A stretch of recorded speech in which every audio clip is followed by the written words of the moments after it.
मेरी चप्पल बोल पड़ी, कहने लगी अब हद हो गई। हर दिन हमें घसीटा जाता, कभी कीचड़ कभी बारिश आता। मैंने कहा अरे चुप रहो, तुम सिर्फ जूते हो, कोई राजा तो नहीं हो। चप्पल हंसी, कहने लगी तुम ही हमें रोज रगड़ते हो जी। ईद पर खरीदी, वादे किए, अब तो हमारे तलवे भी घिस चुके हैं, ये देखो। मैंने कहा तो तुम क्या चाहती हो, कहने लगी एक छुट्टी और एक सैंडल का शो। रात को चप्पल गायब मिली, मेरे भाई की साइकिल पर चढ़कर चली। अब मैं नंगे पैर घूमता हूँ, चप्पल है समुद्र किनारे बैठी हंसती है। हाँ।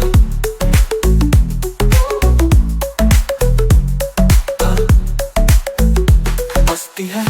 कपल की बगावत, कल मेरी चप्पल बोल पड़ी, कहने लगी अब हद हो गई।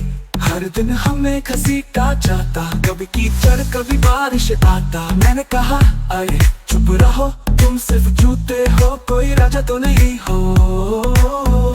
चप्पल हंसी, कहने लगी तुम ही हमें रोज रगड़ते हो जी। ईद पर खरीदी, वादे किए, अब तो हमारे तलवे भी घिस चुके हैं, ये देखो।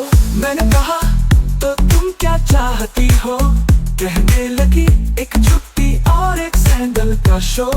रात को चप्पल गायब मिली, मेरे भाई की साइकिल पर चढ़कर चली। अब मैं नंगे पैर घूमता हूँ, चप्पल है समुद्र किनारे बैठी हंसती है। हाँ।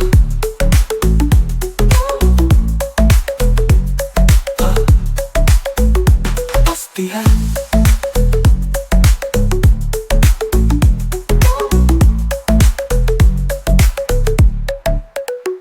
हंसती है।